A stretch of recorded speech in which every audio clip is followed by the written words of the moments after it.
뉴스는 끝났다. 뉴스와는 다른 새로운 이야기 뉴스설의 강장입니다. 많은 축구 팬분들이 기다린 이 시간 2023-2024 유럽 축구 리그가 본격적인 시작을 알렸죠. 오늘은 새벽의 축구 전문가 페노 모시고 요즘 축구 얘기 나눠보겠습니다. 안녕하세요. 안녕하세요. 네. 오랜만에 또. 오랜만에 뵙습니다. 네, 나왔습니다. 이발하고 오셨다고 네. 제가 캐치해가지고. 그저께 또 나오기 위해서 한번 했거든요. 아, 그렇군요. 정리를 좀 바로 하셨군요. 알아주셔서 감사합니다. 점점 더 말끔해지고 멋있어지고. 점점 더. 네. 네, 감사합니다. 요즘 활약도 굉장히 많이 하시더라고요. 더빙도 하시고. 그렇죠. 네. 어떻게 하셨죠? 저 인친이잖아요. 아, 그렇죠. 하고 있어요. 네. 열심히 또 축구 얘기하면서 살고 있습니다. 네, 멋집니다. 감사합니다. 오늘 뉴스에서도 활약 기대하겠습니다. 네. 자, 그럼 본격적인 주말의 축구 전문가 페노님과 함께 이야기 나눠보겠습니다. 키워드 띄워주시죠. 다시 뛰는 코리안 리거들. 사실 정말 많은 한국 선수들이 유럽 리그에서 뛰고 있습니다. 코리안 리거들의 지금 시즌 초반 분위기. 사실 뉴스들 나오는 거 봤을 때는 되게 긍정적인 소식들이 많아서 좀 흐뭇하게 보고 있습니다. 조금 짚어주시죠.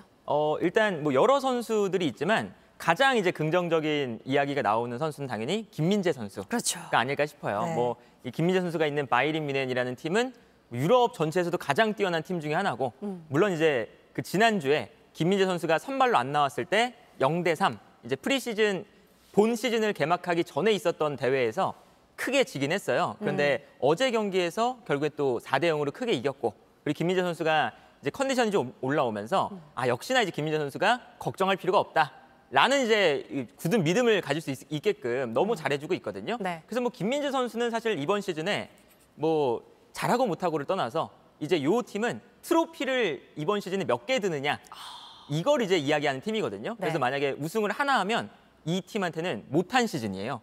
너무 기대가 높기 때문에. 그렇죠. 그래서 김민재 선수는 시작부터 매우 좋은 페이스를 보여주고 있다. 이렇게 볼 수가 있겠고. 요즘 짤이라고 그러죠, 밈에서 케인과 손흥민 그렇죠. 선수, 김민재 선수를 섞어서 한 거 너무 웃기더라고요, 저는. 그렇죠. 봤는데. 이제 헤어지면서 손흥민 선수 굉장히 아련하게 쳐다보고 있는 손흥민 선수와 그렇죠. 형이 거기서 왜 나와? 약간 김민재와 이제 케인의 심지어 이 두 선수가 라커룸에서 옆을 써요. 그래요? 김민재 그 옆에 케인이거든요. 그래서 이게 뭔가 약간 케인이 한국 선수랑 인연이 깊구나. 깊네. 네, 그런 생각하게 됩니다. 또 멋진 듀오 콤비를 플레이를 보여줄지 기대가 되고요. 또 조규성 선수 어떻습니까? 조규성 선수가 사실 그 미트윌란이라는 팀으로 갔을 때 아무래도 좀 생소한 팀이고, 맞아요. 덴마크 리그가 이제 어쨌든 유럽 축구의 주류는 아니거든요. 그래서 걱정이 많았었는데 이 선수가 가자마자 사실은 지금 미트윌란의 새로운 역사를 쓰고 있어요. 이미 썼죠, 사실. 이 미트윌란 구단 역사상 리그 첫 번째, 두 번째 3경기 연속골을 넣은 선수가 없었거든요. 그런데 조규성 선수가 3경기 연속골을 넣었습니다. 대단합니다. 그래서 이제 지금 현재 리그 4경기가 치러졌는데 3골을 넣고 있거든요. 그래서 이 선수가 지금 덴마크 리그에서 걱정을 했던 것보다 훨씬 더 잘해주면서, 그리고 이제 참 재밌는 게 이 선수가 그 덴마크 리그 갔을 때 너무 작은 리그에 가서 다음에 이제 손흥민 선수가 있는 프리미어 리그나 김민재가 있는 분데스리가나 이런 빅리그로 가지 못하지 않을까라는 걱정이 많았었어요. 그리고 그동안 사실은 그렇게 이적이 많진 않았거든요. 그런데 마침 조규성 선수가 간 시즌에 가자마자 원래 그 팀에서 뛰던 이제 주전 선수들이 2명이 빅리그로 이제 떠났습니다. 그러니까 이 뜻은 이제 조규성 선수가 이번 시즌에 잘하면 그럼 빅리그에 갈 수 있다는 것을 뜻하니까, 그리고 지금 이제 보여주는 퍼포먼스는 지난 시즌에 이번 시즌 떠났던 그 두 선수보다 훨씬 더 지금 좋은 페이스거든요. 그래서 충분히 이번 시즌에 좋은 모습 보여주면 다음 시즌 조규성 선수도 빅리그에서 보지 않을까. 그런 기대감을 갖게 하는 시작이 다 좋다. 맞습니다. 조규성 선수가 이제 개인 소셜 미디어를 통해서 거기서 생활하고 있는 모습이 지금 공개된 걸 제가 봤는데 굉장히 적응도 잘하고 있다고. 맞아요. 네, 거기는 팬들이랑도 같이 그렇죠. 아까 챈팅 같이 하고 이런 모습이 참 보기 좋더라고요. 혹시 이제 유럽 축구를 보러 가시는 분들은 이게 미트윌란으로 가기가 되게 어려워요. 좀 약간 오지에 있다고 알려져 있어서 이제 유럽 계획을 세우면 그 곳을 가는 것만 한 3, 4일을 소요를 해야 되거든요. 그런데 가면 조규성 선수를 만나고 얘기할 수 있는 확률이 매우 높다. 아, 그러네요. 또 그런 게 또 있네요. 그렇죠. 이제 거기에 오, 되게 이제 팬도 그렇게 많진 않고 그렇죠. 더군다나 이제 한국인이 오기가 약간 까다롭고. 쉽지 않으니까 그쵸. 조규성 선수가 또 팬 서비스로 혹시 알아요? 한마디 이렇게 해줄지. 맞아요. 그런 그리고 것도 이제 팁이에요. 그쪽을 좀 알아보니까 네. 저도 이제 이번 시즌 유튜브를 통해서 한번 가볼까 이렇게 알아봤어요. 네. 그랬더니 진짜 그 주변에 할 수 있는 게 아무것도 없거든요. 오로지 조규성 선수를 위해서만 가야 되는. 그렇죠. 조규성 선수를 위해서만 가야 돼요. 아. 그러니까 조규성 선수가 당연히 이제 오시는 팬분들한테 계속 이제 감사 인사를 또 그럴 인스타에 수밖에 올리고 없네요. 네, 그러고 있는 상황입니다. 네. 우리 예전에 약간 우스갯소리로 아, 닮았다고. 아니, 지금은 이발에서 많이 달라졌지만 왜 정면 안 보세요? 아니에요. 이게 이제 그 조규성 선수가 너무 스타가 됐기 때문에 아, 그래요? 네, 건드릴 수 없나요? 과오를 이제 삭제를 좀 하고 있습니다. 아, 흑역사는 지워지지 않아요. 영원히 당신을 괴롭힐 겁니다. 알겠습니다. 자, 그다음 짚어볼 선수가 이제 오늘 리포트로 전해드린 손흥민 선수 어떻습니까? 주장으로서 첫 우승을 이끌어냈습니다. 그쵸. 첫 승리를. 손흥민 선수가 사실 이 토트넘이라는 그리고 이제 프리미어리그에서 가장 뭐 큰 클럽 중에 하나잖아요. 그 클럽에서 주장원장을 단다는 것 자체가 사실은 엄청난 거예요. 정말 이제 감격적인 일이거든요. 축구계에서. 네. 그런데 이 손흥민 선수가 사실 이번 시즌을 시작할 때 프리시즌 때부터 약간은 이 팀의 전술하고 약간 안 맞아 보인다는 느낌이 강했어요. 그리고 실제로 지난주까지만 해도 손흥민 선수가 사실 활약이 그렇게까지는 좋지 못했습니다. 그래서 걱정이 많이 됐었는데 이제 어제는 아무래도 이 손흥민 선수가 팀 내에서 중요한 위치를 차지하다 보니까 이 새로 부임한 포스테코글루 감독이 손흥민을 위한 전술을 어느 정도 이제 짜왔어요. 그런데 그 전술이 매우 잘 먹혀 들어가면서 어제 경기 승리도 하고요. 네. 손흥민 선수가 이 감독이 부임한 이후에 가장 뛰어난 활약을 펼쳤습니다. 그래서 이 어제 경기를 기점으로 손흥민 선수의 활약도 이제 약간 좀 기대가 되기도 하고요. 그리고 이제 손흥민 선수가 좋은 폼을 보여주면 보여줄수록 이제 우리가 1월 달에 아시안컵이 있거든요. 맞아요. 그리고 그 아시안컵이 이 손흥민 선수가 사실은 그 92년생이다 보니까 축구 선수로서는 이제 약간은 커리어가 내리막으로 가기 딱 그 직전에 있는 선수거든요. 그러니까 이번 대회가 손흥민 선수가 전성기의 몸 상태에 있을 때 할 수 있는 마지막 국제 대회라고 볼 수가 있거든요. 그럼 요 이제 국제 무대에서 손흥민 선수의 폼이 좋으면 좋을수록 이제 우리가 손흥민 선수를 중심으로 좋은 이제 성적을 한번 냈다. 이런 걸 이제 우리가 또 한번 경험할 수 있기 때문에 네. 뭐 손흥민 선수의 이번 시즌 시작이 일단은 괜찮아 보이고 아시안컵도 이렇게 되면 기대해 볼 만하다. 이렇게 볼 수 있겠죠. 이제 감독과 전략의 전술이 좀 맞아가면서 더 좋은 활약 보여주기도 기대하고 그렇죠, 아시안컵까지 좀 이어지길 맞습니다. 바라보겠습니다. 자, 그리고 이강인 선수 파리 생제르맹 갔잖아요. 네. 요즘 어떻게 하고 있나요? 이강인 선수가 일단 그 파리 생제르맹 갔을 때 정말 기대도 많았고 그리고 이제 이강인 선수가 또 한국에도 왔었잖아요. 왔을 때 또 네이마르랑 이 파리 생제르맹의 가장 스타 선수랑 정말 실제로 친해졌거든요. 네. 그래서 네이마르라고 하면 사실 지금 손꼽히는 이제 축구계에서 저런 실력자인데 추가할못 또 아는 선수예요. 그렇죠. 네. 근데 이 선수가 뭐 이번에 사실 팀을 떠났어요. 맞아요. 근데 팀을 떠날 때도 이제 여러 선수가 이강인 잘가 이렇게 SNS에 올리는데 이강인 선수의 그 잘가라는 그 인스타 스토리에만 따로 글을 길게 써가지고 고맙다. 나중에 보자. 이렇게 막 썼어요. 그래서 네.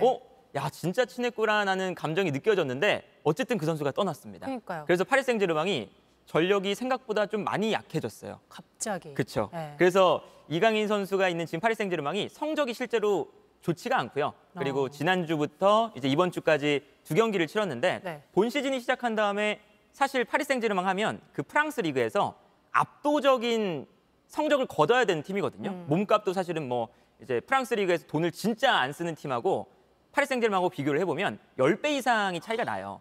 그 정도로 이 엄청난, 차이가 나기 때문에 이거는 분명 잘해야 되는데 2경기 연속 무승부를 거뒀습니다. 그리고 그 이제 경기에서 이강인 선수의 활약도 아직은 그렇게 눈에 띄지는 않아요. 그래서 그리고 이제 여기에 더해서 안 좋은 건 이강인 선수가 아직까지 그 감독이 이강인 선수에 대한 그 역할을 이강인 선수가 워낙에 여러 군데서 뛰거든요. 왼쪽도 뛰고 오른쪽도 뛰고 뭐 공격수로도 뛰고 중앙 미드필더로 뛰고 여러 군데 뛰다 보니까 약간은 그 빈자리를 메우는 용도로 지금 약간 기용을 하고 있거든요. 이강인 선수 이렇게 쓰고 있군요. 그렇죠. 그래서 어제 경기 같은 경우는 이강인 선수가 원래 약간은 오른쪽 지역에서 더 잘하는 선수예요. 그런데 어제는 왼쪽 공간에 선수가 없으니까 이강인을 약간 좀 억지스럽게 왼쪽에 기용을 한 감이 있죠. 그래서 어제 경기 같은 경우는 이강인 선수가 51분을 뛰었는데 볼 터치가 이제 뛴 그 시간까지 파리 생제르맹에서 가장 적은 볼 터치를 기록했습니다. 그러니까 그만큼 이제 일단 이강인 선수의 초반이 생각보다는 그렇게 좋지는 않은데 그래도 이제 우리가 긍정적으로 생각해야 되는 건 어쨌든 요 이강인이라는 선수가 그 네이마르라는 선수가 나가면서 그 네이마르 같은 플레이를 할 수 있는 선수가 지금 파리 생제르맹이 아예 없어요. 그러니까 뭐 네이마르가 이제 유명한 건 화려한 그런 이제 플레이 그리고 이제 정말 수비가 막 단단하게 이렇게 모여 있을 때 그 공간을 한 번에 뚫어버리는 패스, 드리블 이런 거거든요. 근데 그런 역할을 할 수 있는 선수가 이 유형적으로 물론 이제 이강인 선수와 네이마르는 이제 실력 차이가 좀 크지만 아직까지 그런 유형의 선수가 이강인밖에 없어서 아마 시간이 지나면 지날수록 그래도 조금은 더 주전 자원으로 분류가 되지 않을까. 일단 좀 그런 예상을 할 수가 있겠죠. 네. 음바페는 그래도 아직 파리 생제르맹이 좀 있잖아요. 그쵸. 그 둘의 그래도 조합이 둘은 좀 친한가요? 어떤가요? 이제 처음 만나가지고 이제 음바페가 아직은 좀 그렇게까지는 그렇죠. 비교해볼 수 음바페라는 없군요. 선수가 일단 이번 시즌에 떠날지 말지 이것 때문에 그죠. 아직도 사실은 정해진 건 아니에요. 그래서 이 선수가 아직까지 그 훈련에 참여한 기간이 일주일도 채 안 됩니다. 그러니까 이강인 선수랑 이제 같이 섞여서 훈련한 것도 일주일도 안 되겠죠. 그리고 이제 뭐 이거는 이제 여담이긴 하지만 그 음바페 선수가 네이마르 선수랑 사이가 매우 안 좋아요. 그래서 네이마르가 떠난 그 영향에 네. 음바페와 사이가 안 좋아서 음바페가 네이마르를 떠나보냈으면 좋겠다라고 요청을 했다는 그런 이제 이야기가 매우 이제 신뢰도가 높게 올라오고 있거든요. 같은 하늘에 두 개의 태양은 없다 이런 건가요? 그렇죠, 약간 그렇죠. 그래서 이제 네이마르가 또 그 아까 이강인 선수 송별회 이런 거 할 때 그 음바페 선수를 안 불렀습니다. 그래가지고 그거는 약간 이제 또 대놓고 이러는 건 되게 그쵸? 쉽지 않아요. 약간 이제 그 이강인 선수가 약간 라인을 라인을 이쪽을 탔는데 라인을 네이마르 쪽으로 갔는데 네이마르가 가버리고 음바페가 주도권을 잡네.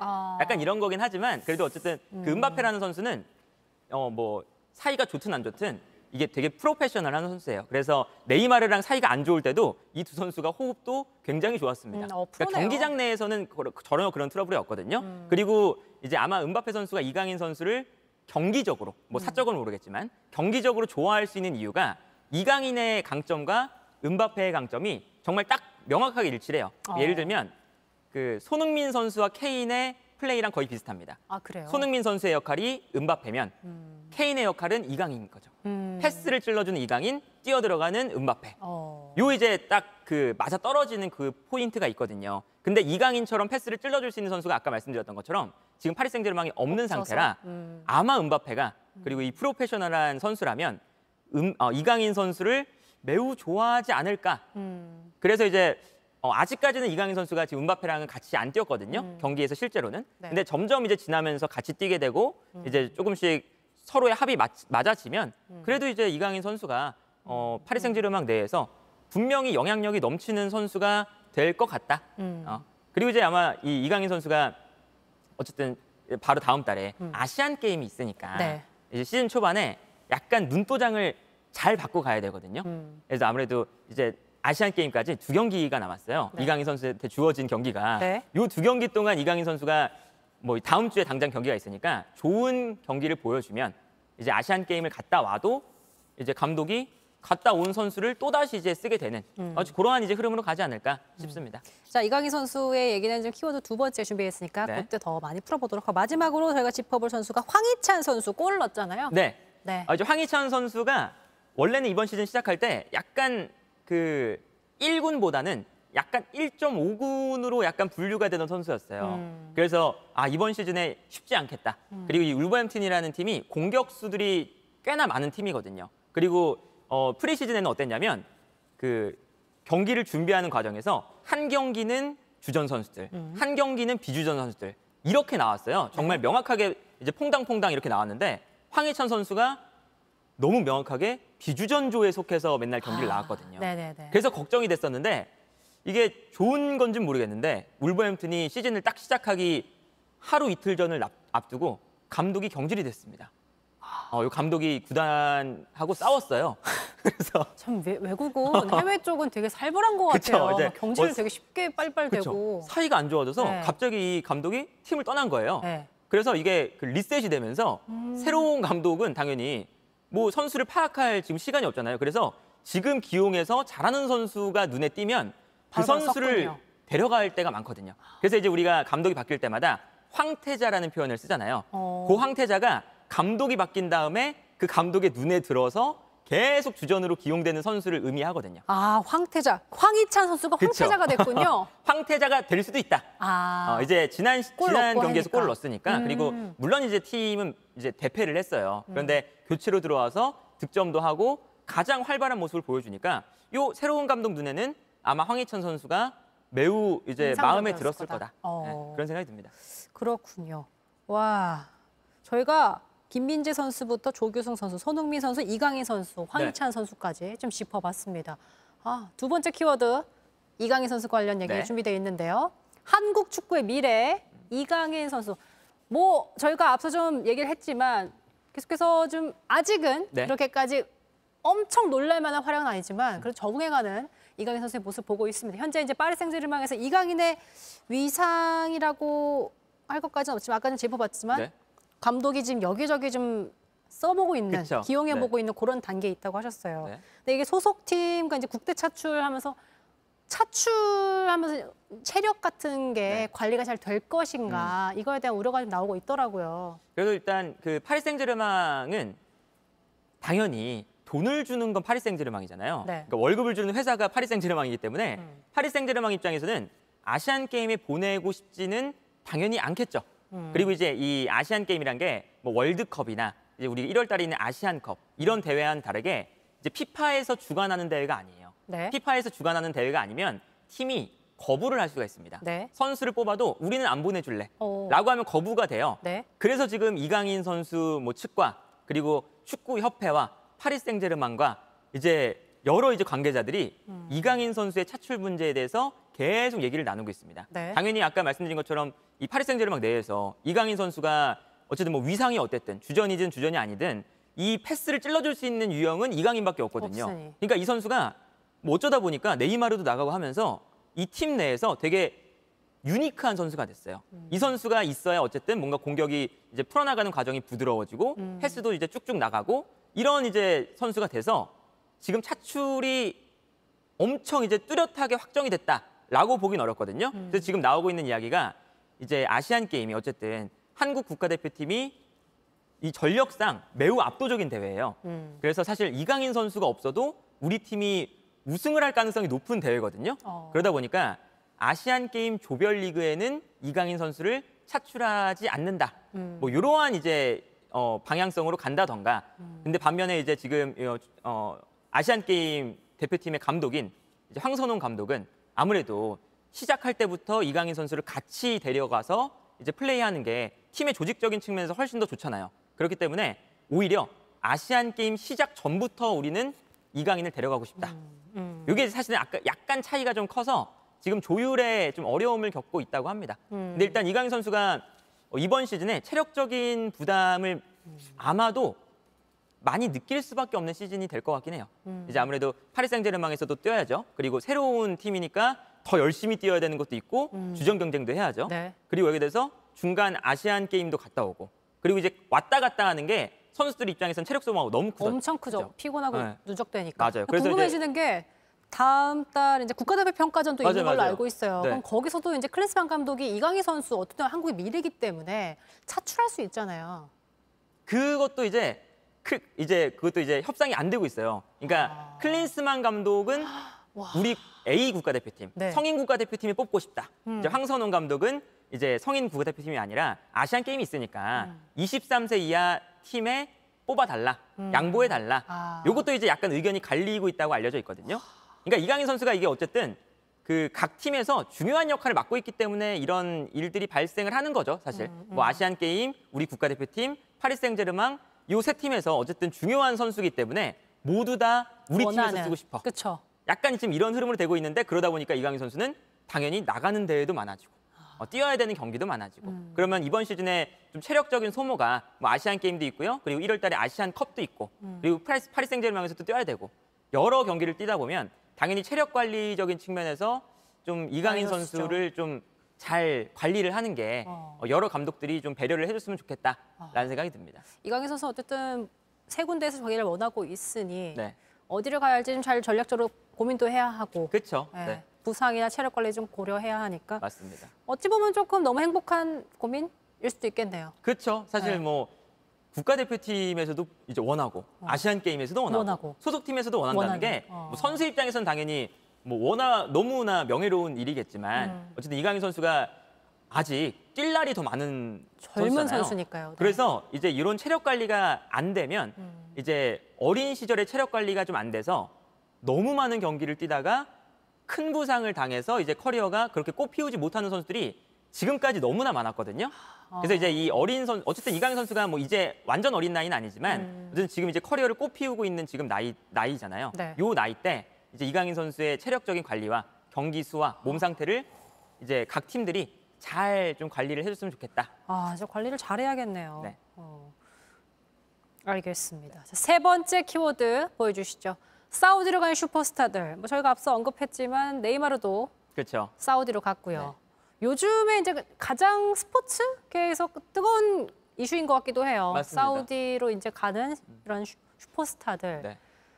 사실 예전에 생각해보면 과거인 중국 리그로 갈 때의 그렇죠. 약간 시선과 좀 비슷하다고 할까요? 맞습니다. 그래도 좀 차이가 있긴 있을 것 같은데. 일단 그 과거에는 그 중국 리그가 이제 리그를 좀 키우고 싶어가지고 이제 돈을 많이 써서 해외 선수들 데려왔죠. 맞아요. 유명한 선수들을. 근데 그때는 어쨌든 유럽 무대에 있다가 아시아로 온다는 것 자체가 어쨌든 주류에서 비주류로 오는 거기 때문에 이 선수들이 거부감도 좀 심했고요. 그리고 이제 데려올 때 커리어가 이제 막바지에 접어든 선수들. 이제 아무래도 커리어가 막바지로 접어들면 대형 계약을 하기가 어려운데 중국으로 가면 이제 어쨌든 금전적으로 큰 이제 이득을 볼 수가 있다. 이런 걸 통해서 이제 유명한 선수지만 이제 나이가 좀 많은 선수를 데려왔거든요. 네. 근데 사우디는 약간 달라요. 사우디는 완전 정말 피크 찍고 있는 선수들 그렇죠. 데려가니까. 네이마르 네. 그리고 이제 뭐 지금 네베스라던가 밀린코비치, 사비치 뭐 이렇게 전성기에 있는 선수들을 막 데려가고 있거든요. 네네. 그리고 이 선수들이 이제 가면서 선수들이 많아지니까 더 진입 장벽도 낮아졌어요. 그래서 어쨌든 사우디가 엄청난 돈을 가지고 있는 리그다 보니까 돈도 많이 벌 수 있고 그리고 이제 나만 가면은 모르겠는데 그 가면 좋은 선수들이 많이 있는 리그니까 뭐 그렇게 사실은 약간 그 명예가 실추되는 것도 어느 정도는 이제 줄어들었고 그래서 지금 전성기에 있는 선수들이 지금 사우디로 가고 있는 상황이다. 그래서 사실은 네이마르가 92년생이다 보니까 네. 손흥민 선수랑 동갑이거든요. 네. 아직까지 전성기에서 뛸 수 있는 충분한 나이인데 어. 이 선수가 사우디로 간다는 게 되게 축구계에서는 충격적이었죠. 네. 그렇게 빅네임이 가게 되면은 네이마르도 갔으니까 나도 가볼까라는 게 심적으로 위안이 맞아요. 돼요. 맞아요. 예. 사실 근데 골프도 리브라 그래가지고 사우디 리그가 있다가 그쵸. PGA랑 엄청 싸웠어요. 맞습니다. 그래서 결국엔 둘이 합쳤잖아요. 네.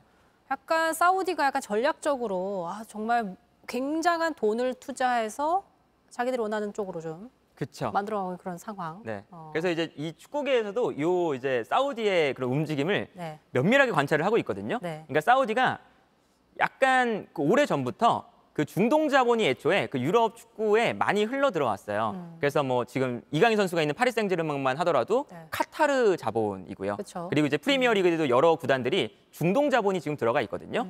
그러다 보니까 이 중동 자본들이 유럽 축구에 영향력을 이제 발휘를 하기 시작하면서 선수를 데려오는 게 쉬운 것도 약간 이런 게 있습니다. 실제로 이제 유럽에 이제 뭐 당연히 네트워킹도 쌓여 있고 하다 보니까 선수들이 사우디로 오기가 쉬워지고 있고 그리고 이 사우디의 궁극적인 목표는 어쨌든 이 카타르 월드컵을 사우디 국가 차원에서 되게 긍정적으로 봤다고 알려져 있어요. 우리도 저 카타르가 월드컵을 해서 이제 국가 이미지를 엄청 높인 것처럼 우리도 월드컵 한번 하자. 요것 때문에 이제 어떤 계획을 세우고 있냐면 2034년에 월드컵이 그 개최가 되잖아요. 네. 그 월드컵을 목표로 사우디가 단독으로 하는 건 약간 불가능하거든요. 왜냐하면 중동에서 한번 했기 때문에 다른 대륙을 보통 이제 돌아갔다가 와요. 그래서 바로 중동에서는 하기 어려우니까 우리가 옆에 있는 이집트 그리고 위에 있는 그리스 이렇게 3개국이 합작을 하면 유럽, 아프리카, 아시아 우리 월드컵의 의미에 맞는 지구인의 축제가 된다. 진짜 그쵸? 월드컵이네요. 그래서 그것을 목표로 지금 사우디 리그를 엄청나게 이렇게 성장시키려는 의도가 우리가 결국에는 월드컵을 개최해서 카타르처럼 국가 이미지도 개선하고 우리가 스포츠적으로 강국이 되겠다. 약간 이런 계획을 세우고 있고 네. 그래서 지금 어떤 계획까지 세우냐면 선수들을 막 영입한 다음에 우리가 이제 좋은 선수가 많으니까 우리가 이강인 선수가 지금 참여를 할 네. 유럽 챔피언스 리그라는 대회가 있습니다. 네. 가장 유럽에서 큰 대회인데 거기를 우리가 참가하겠다. 이제 우리가 그 아시아에서 이제 뛰기에는 이 선수들을 봐라. 너무 이제 격차도 심하고 그리고 우리가 그 월드컵을 개최할 때 그리스랑 같이 공동 개최를 하려고 하는데 인접국가지 않느냐. 우리도 그냥 유럽 대회 참여하겠다라고 지금 추진을 하고 있다고 지금 알려져 있어요. 그래서 이게 뭐 현실이 되면 사우디 리그가 유럽 무대에 나갈 수도 있는 거고 그렇게 되면 이제 점점 더 그 그리스, 사우디, 이집트 공동 개최가 더 쉬워지겠죠. 네. 근데 여태까지 3개국을 동동으로 개최한 월드컵이 있습니까? 지금까지는 없는데 일단 그런 3개국으로 이제 밀어붙이고 있는 거죠. 안 되는 걸 또 되게 만드는 그쵸? 사우디의 시도. 네. 한번 지켜봐야겠습니다. 자, 여기서 퀴즈 드리겠습니다. 굉장히 좀 쉬운 퀴즈가 될 수도 있겠는데 아까 이제 사우디가 3개국으로 해가지고 월드컵 개최하라고 지금 노리고 있는 그 연도를 우리 페노님이 언급해 네. 주셨습니다. 몇 년인지 맞춰주시면 영화표 보내드리겠습니다. 넘겨주세요. 자, 댓글 좀 확인해 보겠습니다. 오늘 축구 얘기여가지고 또 네. 많은 분들이 오셔서 축구 얘기 듣고 계신 거. 자, 춘경님이 사실 김민재가 그렇게 잘할 거라는 건 몰랐는데 정말 우와. 사실 정말 생각보다 김민재 선수가 네. 너무 잘하고 있으니까. 그렇죠. 근데 지난 시즌만 봐도 이 김민재는 그냥 그 세계 최고 몇 명을 꼽으라고 하면 수비수 중에 김민재가 일단 세 손가락 안에 꼽힌다고 보거든요. 그래서 이렇게 잘하는 게 사실은 뭐 축구를 계속 보셨던 분들은 놀랄 만한 일은 아니구나. 그렇게 볼 수가 있겠죠. 네. 페노님 보러 왔다는 팬분들 감사합니다. 와 있고요. 인사 한번 해주세요. 감사합니다. 네. 자, 어디 보자. 정답을 그래도 많이 맞추시는데요. 아니 너무 좀 네. 쉬웠어요. 그렇죠? 네, 좀 거저 드시라고 한번 보내드렸습니다. 이재성 선수 요즘 왜 이렇게 조용하냐고. 이재성 질문 선수가 주셨어요. 이게 분데스리가가 이제 개막했습니다. 이번 주에 개막을 했기 때문에 이재성 선수가 프리시즌은 잘 치렀고요. 이미 주전이고 핵심 자원이에요. 그래서 아마 뭐 이번 주부터 이제 마인츠 경기가 치러지면 이재성 선수의 득점이나 어시스트 소식도 자주 나오지 않을까라는 생각이 듭니다. 서경훈 씨가 시스템이 잘 갖춰지는 게 중요할 텐데 사우디가 그게 될지 모르겠다. 사우디가 근데 네. 결국에 돈이면 다 된다라는 게 있어요. 그래서 그 카타르 월드컵도 네. 그 당시에 저렇게 더운 나라에서 어떻게 하냐. 맞아요. 그리고 이제 논란 되게 많았잖아요. 그렇죠. 특히나 그게 잔디가 최근에 잔디 이슈가 되게 많잖아요. 많잖아요. 이번에 네. 그 서울 월드컵 경기장도 그렇고 네. 잔디가 자라기 힘든 환경이다. 그랬는데 그 카타르 월드컵 때 돔구장을 지어서 네. 아주 적절한 온도를 만들어서 잔디를 잘 키웠습니다. 그래서 경기장 상태가 매우 좋았어요. 그리고 에어컨 빵빵하게 틀었다면서요? 그렇죠. 네. 그래서 전혀 걱정할 건 없다. 돈으로 밀어붙이고 있다. 그렇죠. 네. 네. 돈으로 커버하고 있다. 네. 자, 오늘 퀴즈 정답 무엇이죠? 2034년입니다. 네, 러버덕님 2034년 사우디에서 이제 그리스와 이집트와 함께 3개국으로 월드컵 개최하려고 지금 노리고 있다. 그 네. 연도가 2034년이었습니다. 오늘 페노님이 쭉 한번 짚어주셨는데 네. 이강인 선수가 특히나 체력 관리 좀 잘했으면 좋겠다. 이런 맞습니다. 생각이 들고 이제 뭐 분데스리가도 이제 시작했다고 하고 그쵸. 이제 막 사실 다 시작이기 때문에 맞아요. 우리 선수도 다치지 않고 이번 시즌 또 멋진 활약 해주시면 저희 뉴스로 전해드리는 그런 날이 오기를 기대해 보겠습니다. 저희는 다음 주 더 새로운 이야기로 돌아오겠습니다. 시청해주신 여러분 고맙습니다. 안녕.